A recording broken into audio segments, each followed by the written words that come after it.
Hello everyone, நான் உங்கள் தினேஷ்குமார் பேசுகிறேன். லாஸ்ட் வீடியோ நம்ம ஆஸ்ட்ரானமிக்கல் டெலஸ்கோப்பில் ஒரு வீடியோ போட்டிருந்தோம். அந்த ஆஸ்ட்ரானமிக்கல் டெலஸ்கோப்பை யூஸ் பண்ணி நம்மளால் மூன், ஸ்டார்ஸ், பிளானட்ஸ் எல்லாத்தையும் அப்சர்வ் பண்ண முடியும்னு சொல்லியிருந்தேன். பட் ஆஸ்ட்ரானமிக்கல் டெலஸ்கோப் ஒரு சீரியஸ் ட்ராபேக் இருக்குது. என்னென்னு பார்த்தீங்கன்னா, நம்ம ஆஸ்ட்ரானமிக்கல் டெலஸ்கோப் யூஸ் பண்ணி செலஸ்டியல் பாடிஸ் அப்சர்வ் பண்ணுறப்போ அந்த பாடிஸோட இன்வெர்டட் இமேஜஸ் தான் நமக்கு கிடைக்கும். ஸோ அதாவது ஏபி அப்படின்ற ஒரு ஆப்ஜெக்டை நீங்கள் பார்க்குறீங்க அப்படின்னா உங்களுக்கு இது எப்படி தெரியும்னா இன்வெர்ட்டடாக தெரியும். இந்த மாதிரி இது நம்ம செலஸ்டியல் ஆப்ஜெக்ட்ஸை பார்க்குற வரைக்கும் இது அந்தளவுக்கு சீரியஸான டிஸ்அட்வான்டேஜ் ஏற்படுத்தாது. செலஸ்டியல் பாடிஸை அப்சர்வ் பண்ணாமல் இந்த டெலஸ்கோப்பை யூஸ் பண்ணி நம்ம டெரஸ்ட்ரியல் பாடிஸ் அப்சர்வ் பண்ணுறோன்னு வச்சுக்கோங்களேன். அதாவது பூமியில் ஒரு கிரிக்கெட் பார்க்குறதுக்கு போகிறீங்க அண்ட் பிளேயர்ஸ் விளாண்டுட்டு இருக்காங்க. அந்த பிளேயர்ஸை நீங்கள் ஒரு டெலஸ்கோப்பை வச்சு அப்சர்வ் பண்ண ட்ரை பண்ணுறீங்க. ஆஸ்ட்ரானமிக்கல் டெலஸ்கோப் வச்சு அப்சர்வ் பண்ண ட்ரை பண்ணுறீங்கன்னா அவங்க தலை கீழே இருக்கும், கால் மேலே இருக்கும். ஸோ கைண்ட் ஆஃப் தொங்கிட்டு இருக்க மாதிரி ஒரு அப்பியரன்ஸ் கிடைக்கும். அது தலைகளாக தெரியும் இமேஜஸ். ஸோ இதனால் ஒரு கைண்ட் ஆஃப் டிஸ்அட்வான்டேஜஸ் இருக்கு இல்லையா? இதை ஓவர் கம் பண்ணுறதுக்காக தான் we have invent the terrestrial telescope. So terrestrial டெலஸ்கோப்புன்றத இது ஒரு மேக்னிஃபைங் டிவைஸ். இதை யூஸ் பண்ணி நம்மளால் பூமியில் இருக்கக்கூடிய பொருட்களை மேக்னிஃபை பண்ணி பார்க்க முடியும். இதோட ஒர்க்கிங் எப்படி இருக்குது அப்படின்றத நம்ம பார்க்கலாம். ஜஸ்ட் see that டெரஸ்ட்ரியல் டெலஸ்கோப்பை பொறுத்தவரை 3 லென்சஸ் இருக்க போது we can call them as objective and eyepiece. It's eyepiece. அப்ஜெக்டிவ்க்கும் ஐபிஎஸ்க்கும் நடுவில் we are going to have intermediate lens. இந்த மாதிரி 3 லென்ஸ் இருக்குது. It's objective, it's eyepiece, it's a intermediate lens. இந்த 3 லென்ஸும் கம்பேர்டாக சர்வாய் தான் நமக்கு மேக்னிஃபைடு எரெக்ட் இமேஜஸை ப்ரொடியூஸ் பண்ண போகுது. நீங்கள் அப்ஜெக்டிவ் ஐபீஸும் ஆல்ரெடி நம்ம ஆஸ்ட்ரானமிக்கல் டெலஸ்கோப்லேயே பார்த்துருக்கோம். அதோட ஒர்க்கிங் என்ன, எப்படி மேக்னிஃபை பண்ணுது அப்படி எல்லாத்தையுமே. பட் இந்த இன்டர்மீடியேட் லென்ஸ் தான் இங்கே எக்ஸ்ட்ரா ஒரு ஆட் ஆன். ஸோ இதோட ஒர்க்கிங் நம்ம கிளியராக பார்க்கலாம். Just see that. ஓகே, இந்த லென்ஸை வச்சு, இந்த டெரஸ்ட்ரியல் டெலஸ்கோப்பை வச்சு தூரத்தில் கூட ஒரு ஆப்ஜெக்ட்ஸை நீங்கள் பார்க்குறீங்கன்னு வச்சுக்கோங்க. லெட்ஸ் say that இதுதான் ஒரு ஆப்ஜெக்ட். ஓகே, இந்த ஆப்ஜெக்டை நீங்கள் பார்க்க ட்ரை பண்ணுறீங்க. இந்த ஆப்ஜெக்ட் வந்து லென்ஸ்லேருந்து ஒரு இன்ஃபினிட் லாங் தூரம் தள்ளி இருக்குது அப்படின்னு வச்சுக்கலாம். ஓகே, அண்ட் இந்த ஏன்ற பாயிண்ட் இருக்கு இல்லையா, ரைட்? இது நம்ம லென்ஸ்லேருந்து ரொம்ப தூரம் தள்ளி இருக்கதா இமேஜின் பண்ணிக்கோங்க. ஸோ அப்போ இந்த ஏன்ற பாயிண்ட்லேருந்து ஒரு 2 லைட் ரேவை நீங்கள் கன்சிடர் பண்ணலாம். ஒரு லைட் ரே ஆப்டிக்கல் சென்டர் வழியாக பாசுகிற மாதிரி நீங்கள் கன்சிடர் பண்ணிங்கன்னா this light ray will goes undeviated. Correct? இந்த சேம் ஏலேருந்து இன்னொரு லைட் ரே கன்சிடர் பண்ணுங்கள் ஒரு ஆர்பிட்ரியான ஆங்கிளில். இந்த தூரம் அதிகமாக ஓகே, இந்த ஆங்கிள் என்ன ஆயிரும்? 0 ஆயிரும் லிட்டரலாக. ஸோ அப்போ இந்த தூரம் இன்ஃபினிட் ஆயிடுச்சுன்னா திஸ் ஆங்கிள் வில் பிகேம் 0. அப்போ இன்னொரு லைட் ரே கன்சிடர் பண்ணிட்டீங்கன்னு வச்சுக்கோங்களேன். என்ன ஆயிரும்? அது பேரல் லைட் ரே. இந்த ஏலேருந்து இருக்கக்கூடிய இன்னொரு லைட் ரே பேரலாக வர மாதிரி நீங்கள் அசம்ஷன் பண்ணிக்கலாம். ஸோ இந்த லைட் ரே என்ன ஆகும்? After getting refracted it will pass to the focal point. Is it right? So அப்போது இந்த 2 லைட் ரேவும் எங்கே மீட் ஆகுது? ஏலேருந்து வந்த இந்த 2 லைட் ரேவும் மறுபடியும் எங்கே மீட் ஆகுதுன்னா அங்கே தான் ஏவோட இமேஜ் கிடைக்கும். ஸோ அப்போ எக்ஸாக்டாக இந்த லொக்கேஷனில் தான் ஏவோட இமேஜ் கிடைக்க போகுது. இந்த லொக்கேஷன் என்னென்னு பார்த்தீங்கன்னா அப்ஜெக்டிவோட ஃபோக்கல் பாயிண்ட். ஓகே, நான் அதை எரேஸ் பண்ணிடுறேன், but you can understand that. அப்போ ஏவோட இமேஜ் எங்கே ஃபார்ம் ஆக போகுதுன்னா it's going to form on the focal point of the objective. So focal length of the அப்ஜெக்டிவை எஃப்ஓன்னு வச்சுக்கலாம். அதாவது இந்த டிஸ்டன்ஸ் வந்து எஃப்ஓ. ஓகே, ஸோ இங்கே தான் ஏவோட இமேஜ் ஃபார்ம் ஆயிடுச்சு. சிமிலர்லி பியோட இமேஜ் எங்கே ஃபார்ம் ஆகுது அப்படின்ற கெட் பண்ணுறதுக்கும் you can apply the same idea. Since இந்த பியும் இந்த ஆப்ஜெக்டிவ்லேருந்து ஒரு இன்ஃபினிட் லாங் தூரம் தள்ளி இருக்குது. அப்போ இந்த பியிலேருந்து வரக்கூடிய 2 லைட் ரேவை கன்சிடர் பண்ணுங்கள். ஸோ பி ரொம்ப தூரம் தள்ளி இருக்கனால அதில் இருக்கக்கூடிய லைட் ரேஸ் எல்லாமே பேரலல் டு ஈச் இருந்த அசம்ஷன் நம்ம மேக் பண்ணிக்கலாம். So they're parallel to each other அதோட இமேஜ் ஃபார்மேஷன் எப்படி நடக்குதுன்னு பாருங்கள். ஸோ பியிலேருந்து ஒரு லைட் ரே கன்சிடர் பண்ணிக்கிட்டேன். பியிலேருந்து இன்னொரு லைட் ரேவும் நான் கன்சிடர் பண்ணுறேன்னு வச்சுக்கோங்களேன். ஜஸ்ட் see that இந்த 2 லைட் ரேவும் பேரலாக அசம்ஷன் பண்ணிக்கலாம் நம்ம. ஸோ இந்த ஃபஸ்ட்டு போன அந்த green colour light optical centre வழியாகவே பாஸ் ஆனனால it will not undergo any kind of deviation. Okay, சிம்பிளாக ஸ்ட்ரெயிட்டாக பாஸ் ஆயிரும். பட் அப்படியே இந்த க்ரீன் கலருக்கு பேரலாக பியிலேருந்து இன்னொரு லைட் ரே நீங்கள் கன்சிடர் பண்ணலாம். சின்ஸ் இந்த லைட் ரே ஆப்டிக்கல் சென்டர் வழியாக பாஸ் ஆகலை, சம்வேர் பாஸ் ஆகுது. So this light ray will undergo the bending effect. So after getting refracted, let's say that இந்த ரெண்டு லைட் ரேவும் ஃபோக்கல் பிளேனில் சம்வேர் மீட் ஆகும் அப்படின்ற நமக்கு ஆல்ரெடி தெரியும். ஆஸ்ட்ரானமிக்கல் டெலஸ்கோப் பற்றி பார்க்குறப்ப இந்த ஐடியாஸ்லாம் நம்ம டீட்டெயிலாக டிஸ்கஸ் பண்ணியிருந்தோம். ஸோ அதை ரீகலெக்ட் பண்ணி பாருங்கள். அப்போ பியோட இமேஜ் எங்கே ஃபார்ம் ஆகுதுன்னா இங்கே தான் ஃபார்ம் ஆகுது. அப்போ ஏபியோட இமேஜ் நமக்கு எப்படி ப்ரொடியூஸ் ஆயிருக்குன்னா இந்த மாதிரி ப்ரொடியூஸ் ஆயிருக்கு, ஒரு இன்வைலட் இமேஜ் ப்ரொடியூஸ் ஆயிருக்கு. ஓகே, இந்த இன்டர்மீடியட் டெலஸ்கோப்பை நம்ம எப்படி பிளேஸ் பண்ணியிருப்போம்னு பார்த்தீங்கன்னா, அதாவது அப்ஜெக்டோட ஃபோக்கல் பிளேன் இருக்கு இல்லையா, இந்த plane it's a focal plane, right? Focal பாயிண்ட்டை உள்ளே இருக்கக்கூடிய பிளேன் தான் ஃபோக்கல் பிளேன்.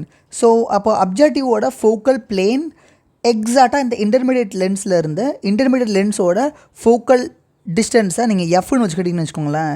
ஓகே, இங்கேருந்து 2f அப்படின்ற தூரம் தள்ளி அப்ஜெக்டிவோட ஃபோக்கல் பிளேன் இருக்க மாதிரி you are going to place the intermediate lens. புரிஞ்சுதா என்ன சொல்கிறேன்ட்டு? ஸோ எக்ஸாக்டாக இன்டர்மீடியட் லென்ஸோட ஆப்டிக்கல் சென்டரில் இருந்து 2f டிஸ்டன்ஸ் தள்ளி அப்ஜெக்டிவோட ஃபோக்கல் பிளேன் இருக்க மாதிரி நம்ம இமேஜின் பண்ணிக்கிட்டோம். அந்த மாதிரி நம்ம செட் பண்ணியிருக்கோம் இன்டர்மீடியட் லென்ஸை. ஸோ இது ஏன் இந்த மாதிரி செட் பண்ணுறோன்னு பார்த்தீங்கன்னா, அப்போ உங்களுக்கு இந்த இன்டர்மீடியட் லென்ஸை பொறுத்தவரை இதுதான் ஆப்ஜெக்ட். ஓகே, ஸோ அப்போ இதுதான் ஆப்ஜெக்ட்னா இதோட ஃபைனல் இமேஜ் இன்டர்மீடியட் லென்ஸ் எங்கே ப்ரொடியூஸ் பண்ணுதுன்னு பாருங்கள். இந்த மாதிரி ஒரு கான்வெக்ஸ் லென்ஸ் இருக்குதுன்னு வச்சுக்கோங்க.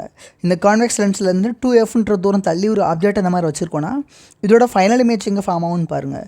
ஸோ அந்த ஆப்ஜெக்ட்லேருந்து ஒரு லைட் ரே கன்சிடர் பண்ணுறீங்க. இந்த லைட் ரே பிரின்சிபல் ஆக்சிஸ்க்கு பேரலாக வருதுன்னா after getting refracted this light ray will pass through the focal point.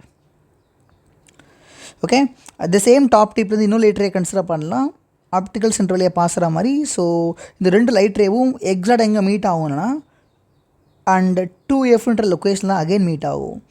So அதாவது உங்களுக்கு சென்டர் ஆஃப் கர்வேச்சரில் ஆப்ஜெக்டை வச்சுருக்கீங்கன்னா இமேஜும் சென்டர் ஆஃப் கர்வேச்சரில் தான் உருவாகும், but on another side. And ஆப்ஜெக்டோட சைஸ் என்னவோ இமேஜோட சைஸும் அதுவாக தான் இருக்கும். இந்த ஐடியா உங்களுக்கு ஆல்ரெடி தெரியும்னு நினைக்கிறேன். ஸோ எக்ஸாக்டாக அந்த ஃபங்க்ஷனுக்காக தான் நமக்கு இந்த இன்டர்மீடியட் லென்ஸ் எப்படி பிளேஸ் பண்ணுறோம். இன்டர்மீடியட் லென்ஸ்லேருந்து 2f தூரம் தள்ளி ஆப்ஜெக்டோட ஃபோக்கல் பிளேன் இருக்க மாதிரி நம்ம இன்டர்மீடியட் லென்ஸை பிளேஸ் பண்ணியிருக்க போகிறோம். ஸோ இப்போது இந்த A', B' இமேஜ் எங்கே ஃபார்ம் ஆகுதுன்னு பாருங்கள். ஸோ B' ஒரு லைட் ரே கன்சிடர் பண்ணுறேன். This light ray is approaching our intermediate lens parallel to the principal axis. So after getting refracted, இந்த லைட் ரே என்ன ஆகும்? It will pass through the focal point. Okay, F வழியாக pass ஆகும். Similarly இந்த top tip அந்த B' அந்த எண்டில் இருந்து ஆப்டிக்கல் சென்டர் வழி இன்னும் லைட் ரே கன்சிடர் பண்ணலாம். So this light ray will goes undeviated. இந்த ரெண்டு லைட் ரே எங்கே மீட் ஆகுதோ அந்த லொக்கேஷன் என்னது? லிட்டரலாக இட்ஸ் 2f. ஸோ அப்போ இன்டர்மீடியட் லென்ஸ் இந்த A', B' இமேஜ் எங்கே ஃபார்ம் பண்ணுதுன்னா it's going to form the image over here.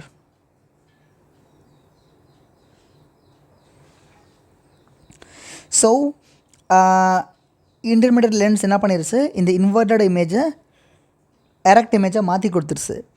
இப்போ ஐபீஸ் வழியாக ஒரு அப்சர்வர் இந்த இமேஜஸை பார்க்குறாருன்னு வச்சுக்கோங்களேன், ஃபைனல் இமேஜை பார்க்குறாருன்னு வச்சுக்கோங்க.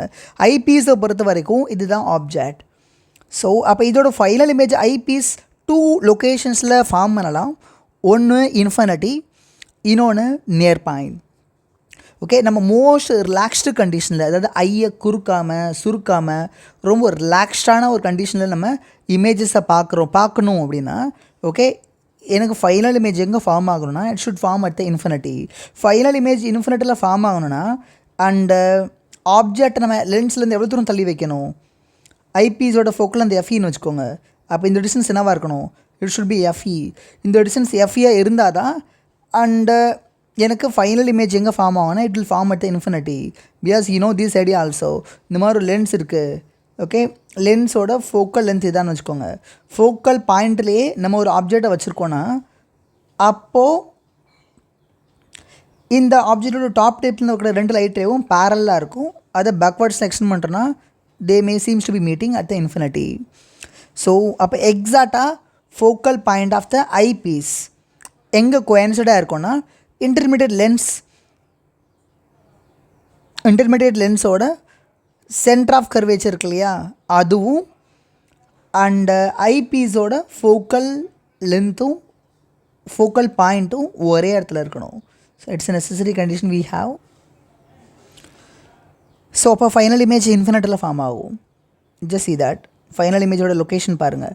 டாப் டிப்லேருந்து ஒரு லைட் ரே கன்சிடர் பண்ணியிருக்கேன். After getting refracted this light ray will pass through the focal point of the I piece. Similarly top டிப்லேருந்து இன்னொரு லைட் ரே கன்சிடர் பண்ணுறேன். ஆப்டிக்கல் சென்ட்ரலே பாஸ் ஆகிற மாதிரி இந்த லைட் ரே இப்படி பாஸ் ஆகுது. இந்த ரெண்டு லைட் ரேவும் இட் இஸ் பேரலல். ஸோ இங்கே ஐயை வச்சு பார்க்கக்கூடிய அப்சர்வருக்கு இந்த ரெண்டு லைட் ரேவும் இன்ஃபினிட்டில் மீட் ஆகிற மாதிரி தெரியும் பேக்வர்ட் செலெக்ஷன் பண்ணோன்னா. So that's where he will perceive the image. ஒரிஜினலாக இந்த டெலஸ்கோப்ஸ் எதுவுமே யூஸ் பண்ணலன்னு வச்சுக்கோங்களேன், அந்த டிஸ்டன்ட் ஆப்ஜெக்ட் நம்ம கண்ணுக்கு சப்டன் பண்ண ஆங்கிள் ஆல்ஃபா. ஃபைனலாக டெலஸ்கோப் யூஸ் பண்ணனால இப்போது அந்த ஆப்ஜெக்ட் என் கண்ணுக்கு, அதாவது அந்த ஆப்ஜெக்டோட இமேஜ் என் கண்ணுக்கு சப்டன் பண்ண ஆங்கிள் இருக்கு இல்லையா, அது என்னென்னு பார்த்தீங்கன்னா இட்ஸ் எ பீட்டா. ஓகே, அப்போ ஆங்குலர் மேக்னிஃபிகேஷன் என்னென்னு பார்த்தீங்கன்னா angle subtended by the image divided by the angle subtended by the object.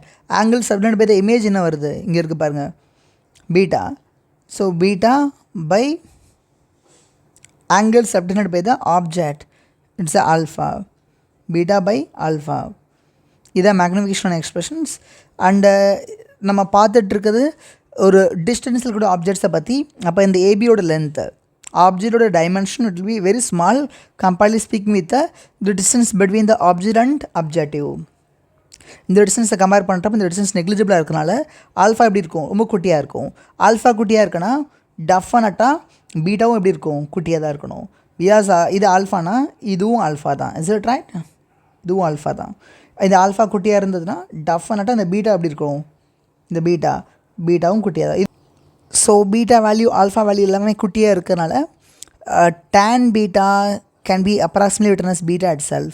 Similarly the tan alpha can be approximately written as alpha itself. அப்போ இங்கே tan beta tan alpha பதில் என்ன formula போகலான்னு பாருங்கள். just consider this part of the triangle.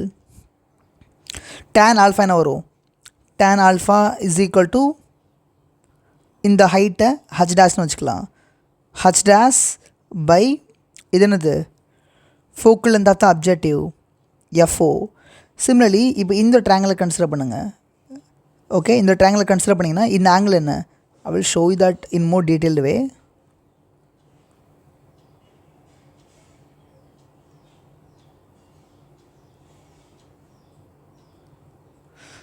இந்த angle தான் என்னது, beta. Okay, அப்போ tan பீட்டா என்ன வருது, tan beta is equal to opposite side என்ன, இது ஹச் டாஸ்னா இதுவும் ஹச் டாஸ் தான். பிகாஸ் சென்டர் ஆஃப் கர்வேச்சரில் ஒரு ஆப்ஜெக்டை வச்சுருக்கோன்னா அண்ட் அதோட இமேஜும் சென்டர் ஆஃப் கர்வேச்சரில் தான் உருவாகும். அண்ட் அனதர் சைட் அதோட ஹைட், இமேஜோட ஹைட்டும் ஆப்ஜெக்டோட ஹைட்டும் ஈக்குவலாக இருக்கும். அப்போது இது ஹச் டாஸ்னா இதுவும் ஹச் டாஸ் தான். ஸோ ஹச் டாஸ் பை இது என்னது, for this case it's FE. Okay, because நம்ம ஃபைனல் இமேஜஸை இன்ஃபினிட்டில் ஃபார்ம் பண்ணுறோம். பட் ஜென்ரலாக என்ன வந்திருக்கோம், யூஇன்னு வரும், ஹச் டாஸ் பை யூஇன்னு வரும். பிகாஸ் ஐபீஸ்லேருந்து எவ்வளோ தூரம் தள்ளி ஐபீஸோட ஆப்ஜெக்ட் இருக்குது அப்படின்றது இந்த இடத்துல. பட் நம்ம இமேஜஸை ஃபைனல் இமேஜஸை இன்ஃபினிட்டில் ப்ரொடியூஸ் பண்ணுறனால யூஇயோட வேல்யூ இஸ் ஈக்குவல் டு FEன்னு எழுதிக்கலாம் for normal adjustment conditions. Okay, இந்த tan alpha tan beta ஓட வேல்யூ இங்கே சப்ஸ்டியூட் பண்ணுங்கள், you may get the magnification expressions. So tan பீட்டாக்கு பதில் என்ன போடலாம், h dash by FEன்னு போட்டுக்கலாம் for normal adjustment condition, which means the final image is formed at the infinity.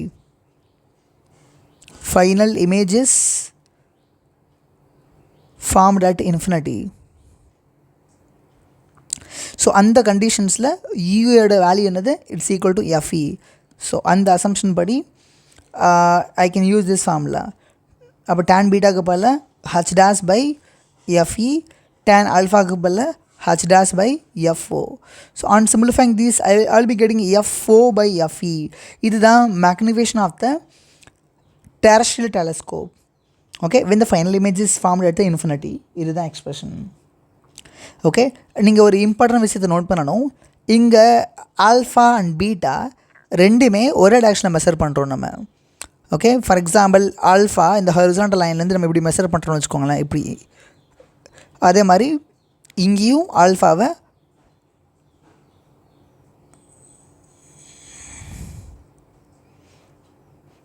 இங்கேயும் பீட்டாவை horizontal லைன்லேருந்து இது சேம் கிளாக் வைஸ் டைரக்ஷனில் மெஷர் பண்ணுறோம். இதுவும் கிளாக் வைஸ், இதுவும் clockwise. So alpha and beta both are having the same sign. So அப்போ beta by alpha is going to be a positive quantity. அப்போ magnification என்னவாக இருக்க போகுது, f0 by FEன்னு வந்துடும். சப்போஸ் இந்த ஃபைனல் இமேஜை நம்ம இன்ஃபினிட்டியில் ப்ரொடியூஸ் பண்ணாமல் ஓகே நியர் பாயிண்டில் ப்ரொடியூஸ் பண்ணுறோன்னு வச்சுக்கோங்களேன். நியர் பாயிண்டில் ப்ரொடியூஸ் பண்ணுறப்போ எனக்கு இங்கே ஆப்ஜெக்டோட டிஸ்டன்ஸ் ஆயிரும். ஐபீஸோட ஆப்ஜெக்டோட டிஸ்டன்ஸ் யூஇயாக இருக்காது, சரி எஃப்இயாக இருக்காது, இட் பி யூஇ. அப்போ tan பீட்டாக்கு பதில் h by யூஇயை யூஸ் பண்ணிக்கலாம் நம்ம அங்கே. For most strained eye condition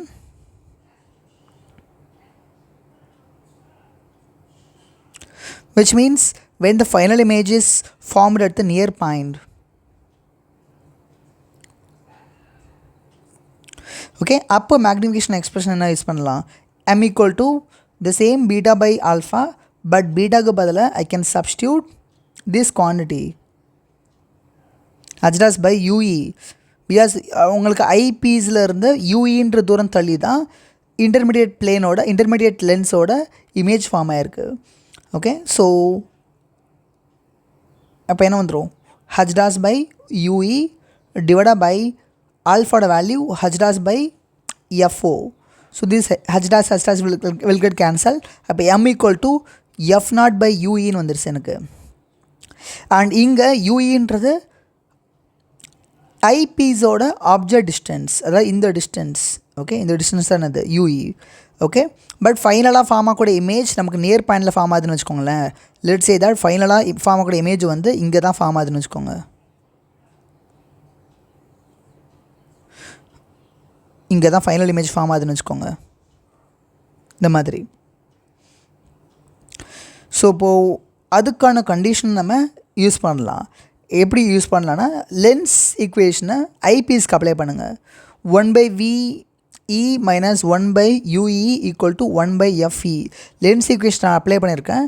and ஐபீஸை பொறுத்தவரை இங்கே பாருங்கள், இதுதான் ஐபீஸ். ஐபீஸோட ஆப்டிக்கல் சென்டர் இது தான். ஆப்டிக்கல் சென்டர்லேருந்து நான் ஒரிஜினல் டிஸ்டன்ஸ் எப்படி மெஷர் பண்ணுறேன்னா it's a positive, and if I measure the original distance in this way it's negative. Okay, so அப்போ நமக்கு யூஇன்றது என்னவா வருது, இட்ஸ் நெகட்டிவ் குவான்டிட்டி. இந்த ஈக்குவேஷன் யூஸ் பண்ணுறப்போ மைனஸ் ஆஃப் யூஇன்னு போட்டுக்கலாம்.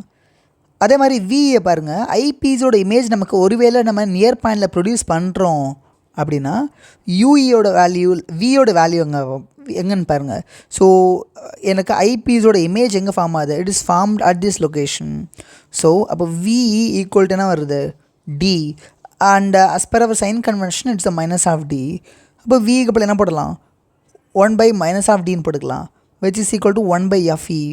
இதை சிம்பிளிஃபை பண்ணுங்கள். 1/ue is equal to 1/fe plus 1/dன்னு வந்துடும். ஓகே, இதை கொண்டு வந்து இங்கே சப்ஸ்டிட்யூட் பண்ணிடலாம். அப்போ magnification is equal to fo by ue. அந்த யூஇக்கு பதில் 1/fe plus 1/d நான் போட்டுக்கலாம். Okay, that's it. ஸோ இப்போ மேக்னிஃபிகேஷன் எக்ஸ்பிரஷன் என்ன வந்துருச்சுன்னு பாருங்கள். m equal to f0, இதை கொஞ்சம் சிம்பிளிஃபை பண்ணுறோன்னு என்ன வந்துடும், f0 into d divided by fe plus d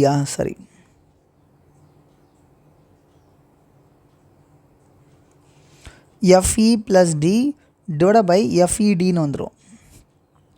If you take the fe as a common factor from the denominator, so f0 divided by fe, so which is equal into fe plus d divided by d ன்னு வந்துடும். இதான் magnification of the terrestrial telescope when the final image is formed at the near point. இதை ஃபர்தராக நீங்கள் simplify பண்ணிட்டீங்கன்னா வந்துடும் f0 by fe 1 plus fe by dன்னு வந்துடும். And ஆப்வியஸாக magnification of the terrestrial telescope என்னவா இருக்குது, it's going to be a positive quantity. And final இமேஜஸை நம்ம நியர் பாயிண்டில் ப்ரொடியூஸ் பண்ணுறோம் அப்படின்னா லென்த் ஆஃப் த டெலஸ்கோப் என்ன இருக்குன்னு பாருங்கள். லென்த் ஆஃப் த டெலஸ்கோப்ன்றது அப்ஜெக்டிவ்க்கும் ஐ பீஸ் கூட பட்ட அந்த கேப் இருக்கு இல்லையா, this gap it's called as length of the telescope. Okay, இந்த கேப் என்ன வருதுன்னு பாருங்களேன். ஜஸ்ட் see that இங்கேருந்து இதுவரை உள்ள தூரம் என்ன, இந்த தூரம் என்ன, இட்ஸ் எஃப்ஓ கரெக்டாக. அண்ட் இந்த தூரம் என்ன, இட்ஸ் 2f. இது என்னது, அகெயின் இட்ஸ் 2f. ஓகே, அப்போது ஜென்ரலாக நார்மல் அட்ஜஸ்ட்மெண்ட் கண்டிஷன்ஸில், அதாவது ஃபைனல் இமேஜ் வந்து இன்ஃபினிட்டில் ஃபார்ம் பண்ணுறோன்னா length of the telescope L is equal to f0 plus 4f plus நமக்கு ஃபைனல் இமேஜ் இன்ஃபினிட்டில் ஃபார்ம் பண்ணுறோன்னா இது என்னவாக இருக்கும், எஃப்இயாக இருக்கும் கரெக்டாக. ஸோ அப்போது f0 plus 2f plus 2f plus எஃப்இன்னு வந்துடும். இதுதான் நார்மல் அட்ஜஸ்ட்மெண்ட் கண்டிஷனில் length of the terrestrial telescope. But இதே நமக்கு ஃபைனல் இமேஜ் நியர் பாயிண்டில் ப்ரொடியூஸ் பண்ணுறோம் அப்படின்னா அப்போ லென்த் ஆஃப் த டெலஸ்கோப் என்ன வரும்னு பார்த்தீங்கன்னா த சேம் எக்ஸ்பிரஷன்ஸ் கொஞ்சம் மாடிஃபை ஆகும். Length of the telescope is equal to L is equal to for producing the image at near point. Okay, இமேஜை நியர் பாயிண்டில் ப்ரொடியூஸ் பண்ணுறதுக்கு லென்த் ஆஃப் த டெலஸ்கோப் என்னவாக இருக்கணும்னா இந்த பிக்சர்ஸ்லேருந்தே பாருங்கள். ஜஸ்ட் see that இது என்னது f0, இது என்னது 4f, இது மாறாது. பட் நியர் பாயிண்டில் இமேஜை ப்ரொடியூஸ் பண்ணணுன்னா இங்கே என்ன இருக்கும், யூஇன்னு வரும், எஃப்இன்னு இருக்காது, யூஇன்னு வரும். ஸோ அப்போ f0 ப்ளஸ் 4f ப்ளஸ் யூஇன்னு வந்துடும். இது யூஇக்கு பதிலாக நான் என்ன ரீப்ளேஸ் பண்ண முடியும்னு பாருங்கள். இங்கே பாருங்கள், இதை சிம்பிளிஃபை பண்ணுங்கள். 1/UE இஸ் ஈக்குவல் டு என்ன வந்துடுது, டி ப்ளஸ் எஃப்இ பை டிஎஃப்இன்னு வந்துடுது. அப்போ யூஇ இஸ் ஈக்குவல் டு என்ன வந்துடுது, டிஎஃப்இ பை டி ப்ளஸ் எஃப்இன்னு வந்துடுதா. ஓகே, அப்போ யூஇக்கு பதிலாக I can substitute that f0 plus 4f plus யூஇக்கு பதிலாக அந்த எக்ஸ்பிரஷன் அப்படியே நான் சப்ஸ்டியூட் பண்ணிக்கலாம். ஸோ அப்போ D into F E by D plus எஃப்இன்னு வந்துடும். இதுதான் length of the terrestrial telescope when the final image is formed at the near point. I hope that இந்த வீடியோ உங்களுக்கு பிடிச்சிருக்குன்னு நினைக்கிறேன். பிடிச்சிருந்துச்சுன்னா லைக் பண்ணுங்கள், ஷேர் பண்ணுங்கள் அண்ட் சப்ஸ்கிரைப் பண்ணுங்கள். Thank you all.